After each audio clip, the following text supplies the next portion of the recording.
আমাদের এই পীরখানার বীরেরা দুনিয়া থেকে বিদায় নিয়েছেন। আশা করি তারা হাসছেন আর দুনিয়া তাদের জন্য কেঁদেছে। সারা বাংলাদেশ কেঁদেছে। বাংলাদেশিরা যে যেখানে বিশ্বে ছিলেন তারা কেঁদেছেন। বাংলাদেশি নন এমন মানুষগুলোও কেঁদেছে। এটা সবার হৃদয়কে, কলিজাকে টাচ করেছে। এরপরে একে একে অনেকগুলা হত্যাকাণ্ড আপনারা জানেন। আমরাও আমাদের অনেক প্রিয় নেতৃবৃন্দকে হারিয়েছি। ফার্সিক্যাল ট্রায়াল এবং এক্সট্রা জুডিশিয়াল কিলিং দুইটার মাধ্যমেই, বিচারিক, বিচার বহির্ভূত, দুইভাবেই আমরা আমাদের প্রিয়জনকে হারিয়েছি, আপনজনকে হারিয়েছি। তাদের সকলের জন্যই অন্তরের অন্তঃস্থল থেকে দোয়া একটাই, আল্লাহ যেন তাদেরকে মর্যাদাবান শহীদ হিসাবে কবুল করেন। শাপলা চত্বরে অনুরূপভাবে নিরীহ আলেম ওলামা, হুফাজ, আইতাম তাদেরকে নির্দয়ভাবে শেষ করে দেওয়া হয়েছে এবং সেই নিহত লোকগুলার জীবন নিয়ে উপহাস করা হয়েছে। বলা হয়েছে কেউ গুলিও ছুড়েনি, কেউ মারাও যায়নি, ওরা রং ছিটিয়ে অভিনয় করে পড়েছিল।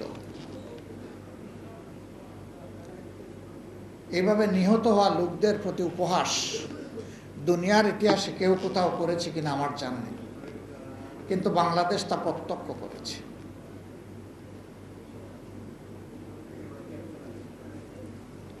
আমরা তাদের প্রতিও গভীর শ্রদ্ধাশীল। আল্লাহ তাআলা তাদেরকে মর্যাদান শহীদ হিসাবে কবুল করুন। এরপরে আসলো 24-এর পালা পর্যায়ক্রমে। এই পালায় আমাদের সন্তানদের ডিমান্ড খুব বড় কিছু ছিল না। তাদের ডিমান্ডটা ছিল তারা তাদের মেধার স্বীকৃতি চায়, তারা হাতে একটুখানি কাজ চায়, তারাও দেশ গড়ায় ন্যায্য জায়গায় ন্যায্যতার ভিত্তিতে অংশগ্রহণ করতে চায়।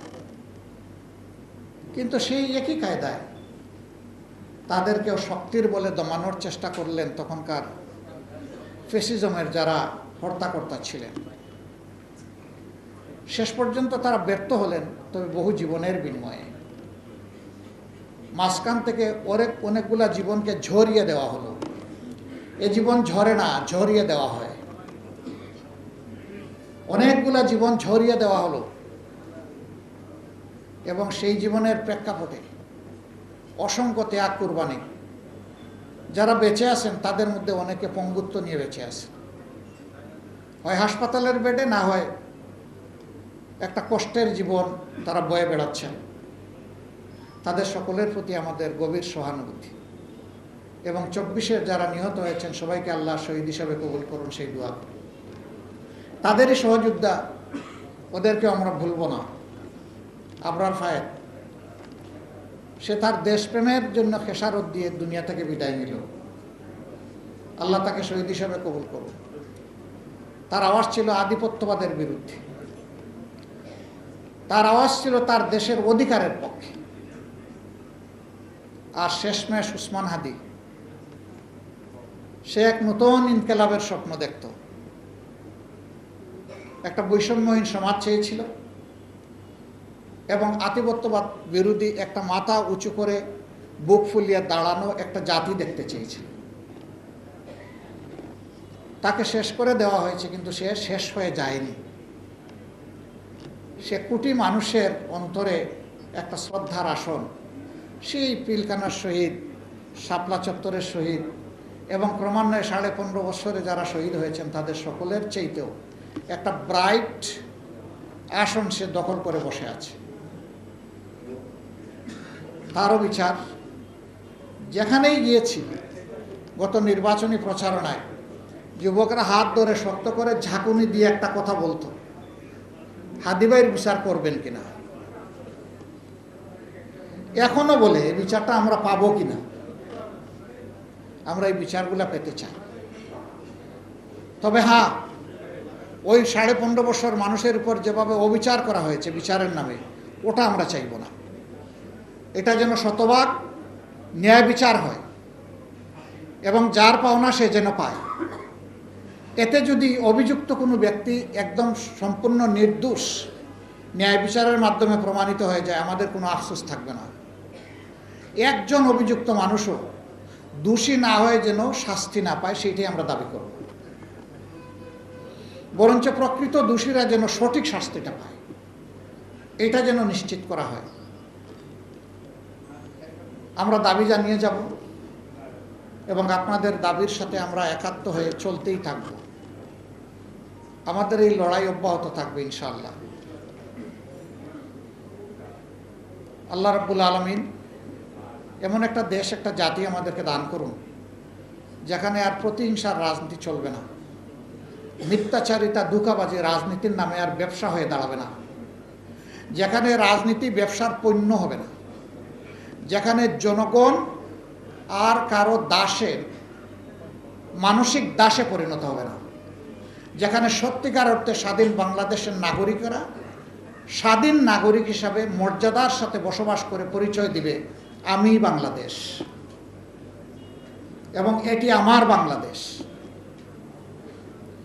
এই দেশটাই আমরা চাচ্ছি। আল্লাহ তাআলা এমন একটি সুন্দর দেশ আমাদেরকে গড়ার জন্য তৌফিক দিন।